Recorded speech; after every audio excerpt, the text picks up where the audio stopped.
In the heart of a misty valley lay a secluded village shrouded in mystery. Its people whispered tales of accursed art, spirit tattoos, intricate ink imbued with ancient magic that could protect, curse, or bind. The secrets of this forbidden craft rested solely with an old tattoo master, Elder Zhao, whose skills were both revered and feared. One fateful day, a notorious gang leader, Wei Liang, sought out Elder Zhao, demanding a tattoo of Guan Gong, the deity of war and loyalty. Wei insisted the deity be depicted with closed eyes, a sign of peace. But Zhao hesitated. "Your spirit is not strong enough to bear this ink," he warned. Wei Liang laughed off the elder's caution. He threatened to burn. Wei Liang laughed off the elder's caution. He threatened to burn Elder Zhao's tattoo studio and harm his grandson, Jin, if his demands weren't met. Elder Zhao, with a heavy heart, relented.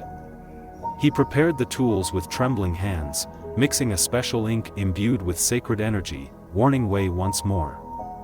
"This ink carries the spirit of the divine.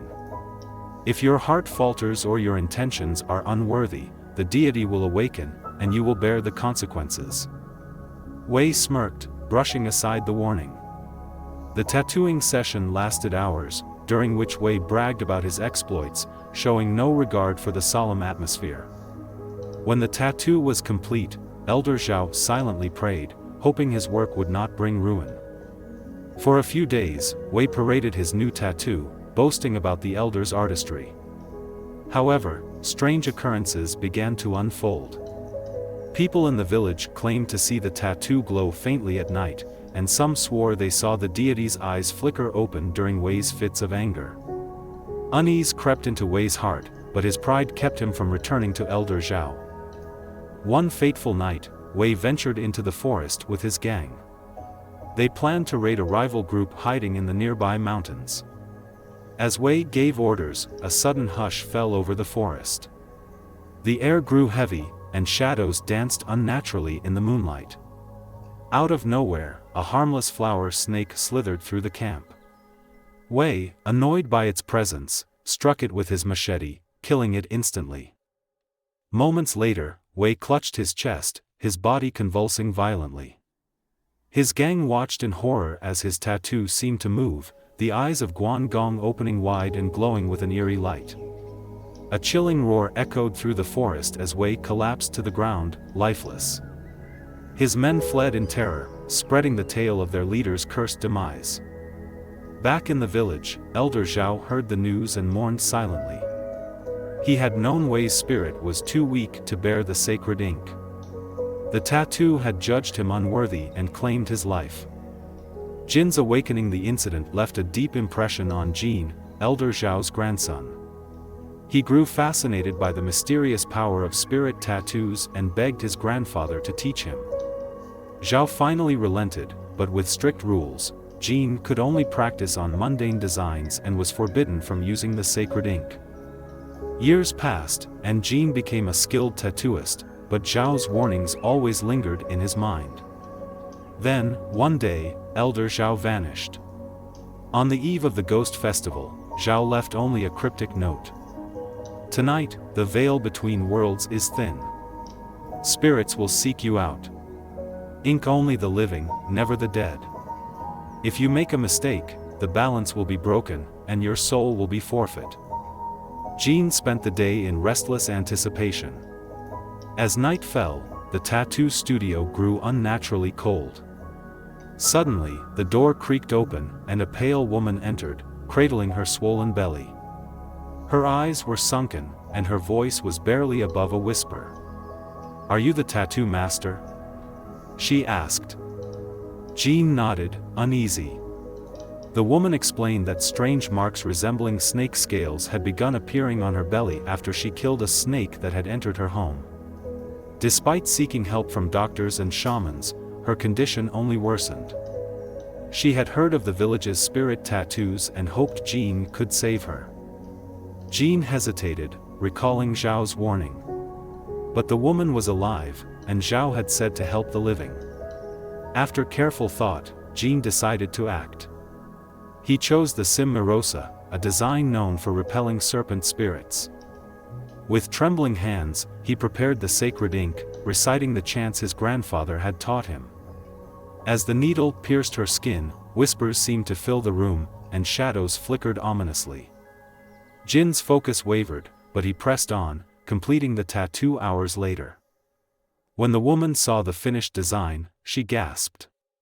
"It's hideous," she muttered, but Jin quickly rebuked her. "Never insult the spirits. The ink now binds you to their realm. If you mock them, they will exact vengeance." The woman left silently, her expression filled with both fear and gratitude. For days, Jin's studio remained eerily quiet. Then, one stormy night, he awoke to the sound of chanting and saw shadows swirling outside his window. A familiar figure stood among them, his grandfather, Elder Zhao. "You have taken your first step into a dangerous world," Zhao said. "But the spirits are watching. They will test you. Prepare yourself for what is to come." The next morning, the woman returned, her belly now free of the snake-like marks. She thanked Jin profusely, but her eyes held a lingering fear. Jin knew her gratitude came at a cost, and the spirits would not let him rest easily. And so, Jin's journey as the new master of spirit tattoos began, balancing on the thin line between salvation and the wrath of the otherworldly. The news of Jin's success in saving the pregnant woman spread quickly through the village. People flocked to his studio, seeking cures for strange ailments, protection from unseen forces, or relief from curses they believed haunted their lives. At first, Jin was hesitant to take on so many requests, but his grandfather's words echoed in his mind, "Ink only the living. If their intentions are pure, you will be safe." Among the villagers, whispers of Jin's growing power began to breed suspicion. Many wondered if the young tattoo master had dabbled too deeply into forbidden arts. A group of elders gathered one evening to discuss the matter. They decided to visit Jin and demand answers. As the elders entered his studio, the room seemed unnaturally cold. Jin greeted them respectfully, sensing their unease.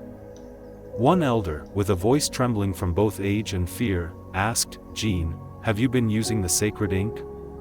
The spirits are restless, and we fear their wrath will fall upon the village."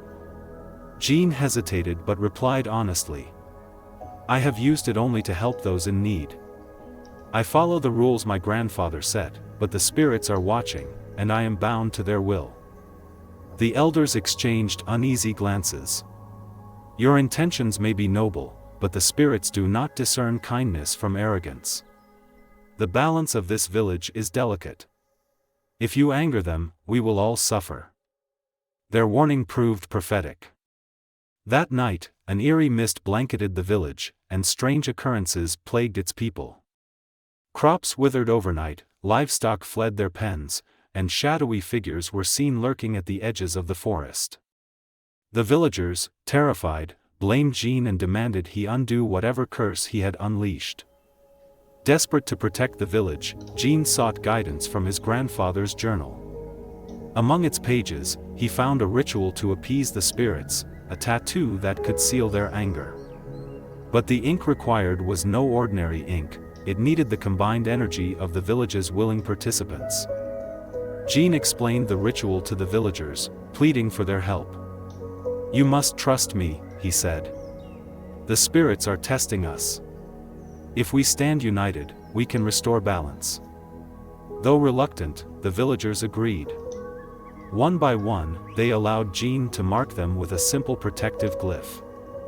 As the last tattoo was completed, a deafening roar echoed through the village, and the mist dissipated as quickly as it had appeared. The village returned to peace, but the bond between Jin and the spirits had grown stronger. He could feel their presence everywhere, watching, judging. From that day forward, the villagers treated Jin with both reverence and fear, knowing that his power was a double-edged sword, one that could save or doom them all. And so, the legend of the haunted village grew, a tale of sacrifice, unity, and the thin veil separating the mortal and spirit realms. Months passed, and the village slowly returned to normal. The people, though still wary of the spirits, grew to respect Jean not just as a tattoo master but as their protector. The balance between the living and the otherworldly had been restored, but Jean knew it was fragile. He spent his days perfecting his craft and learning the deeper mysteries of spirit tattoos from the remnants of his grandfather's teachings. One evening, as Jean was closing the studio, a faint breeze carried a familiar scent, his grandfather's incense. Turning, he saw a shadow in the corner of the room. It was Elder Zhao, his figure flickering like a candle in the wind. "You've done well, Jean," Zhao said, his voice echoing softly. "But your journey is far from over. The spirits will continue to test you, for your bond with them is now eternal. Stay vigilant, and remember, power is a gift only if wielded with humility."